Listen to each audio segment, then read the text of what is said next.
Menggenangi wilayah Pebayuran, Bekasi, Jawa Barat akibat jebolnya tanggul Sungai Citarum. Tim evakuasi terus berupaya menyisir permukiman warga yang berada di pinggir sungai untuk memberikan bantuan. Bang, ada megang api, Bang. Dengan menggunakan perahu karet, tim marinir menyisir sungai untuk membantu korban banjir akibat jebolnya tanggul Sungai Citarum. Beberapa warga yang terjebak banjir langsung dievakuasi ke atas perahu karet. Hingga kini, ketinggian banjir di sekitar Pebayuran masih lebih dari 1 meter. Sementara warga masih mengungsi di tenda yang dibangun seadanya. Ini kan saya membawa perahu karet nih, Bu. Membawa perahu karet. Dan pemirsa, untuk mengetahui lebih lanjut terkait banjir yang terjadi di kawasan Pebayuran, sudah bergabung bersama kami dan Satgas Marinir Letnan Kolonel Ali Wardana. Selamat sore, Letkol Ali Wardana. Selamat sore. Baik, Letkol Ali, sebelum menanyakan terkait proses evakuasi warga, saya ingin tanyakan bagaimana kondisi ketinggian banjir terkini di sana saat ini? Kondisi ketinggian banjir terkini dari tadi pagi sampai dengan sore ini sudah mulai turun. Berapa ketinggiannya saat ini, Pak? Kurang lebih 1,5 meter untuk yang persis di tanggul yang jebol sampai ke sawah ke bawah. Masih 1,5 meter. Baik, Pak Ali Wardana, kemudian apa saja yang saat ini yang sudah dilakukan oleh Satgas khususnya untuk membantu para warga korban banjir di sana? Yang kita lakukan sebagai Satgas adalah mendatangi titik-titik pengungsian, yang mana titik-titik pengungsian tersebut tidak bisa kemana-mana. Artinya di depannya air, di belakangnya juga air. Sehingga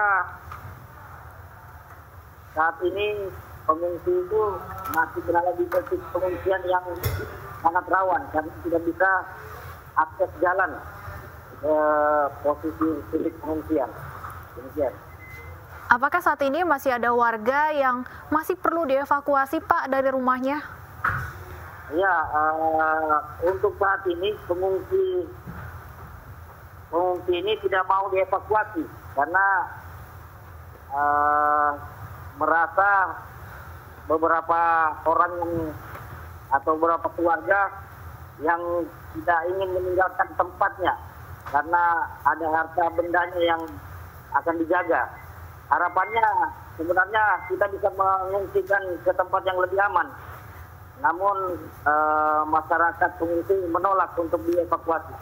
Ada upaya persuasif, Pak, yang dilakukan Satgas untuk warga yang menolak dievakuasi? Kita berusaha untuk membujuk atau memberikan edukasi agar bisa dievakuasi ke tempat yang lebih aman. Baik. Baik, Pak, apakah ada kendala, Pak, selain mungkin warga yang menolak untuk dievakuasi, kendala yang dihadapi oleh petugas di lapangan untuk mengevakuasi, Pak?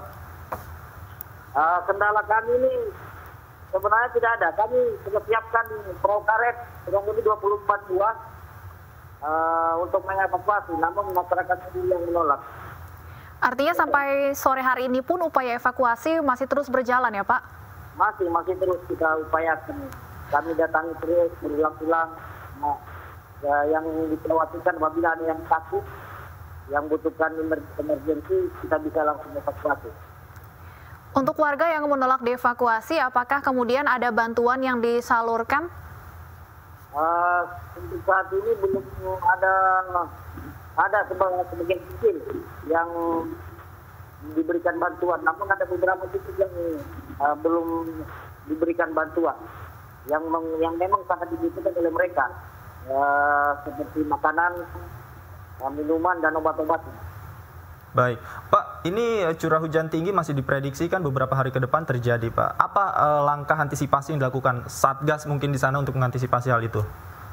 Untuk mengantisipasi ini, Satgas terus berupaya agar pengungsi yang saat ini terjebak itu bisa dievakuasi ke tempat yang lebih aman.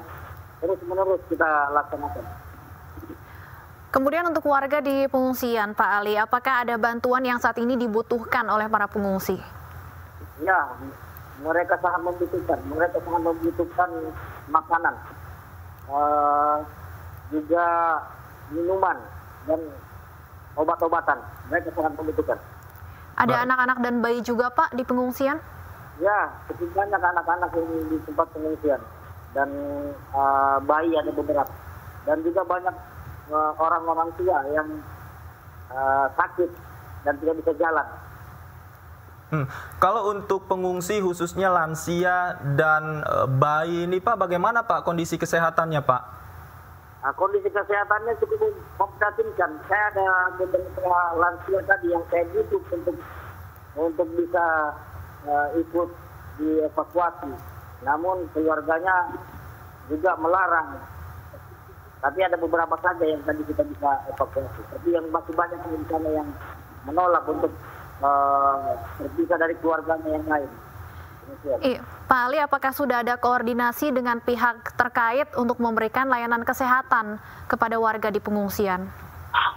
Iya, saya rasa dari tim kesehatan juga berupaya untuk mendatangi tempat-tempat yang memerlukan bantuan kesehatan. Ada upaya. Baik, terima kasih Letkol Ali Wardana, Komandan Satgas Penanggulangan Banjir. Kita harapkan bersama banjir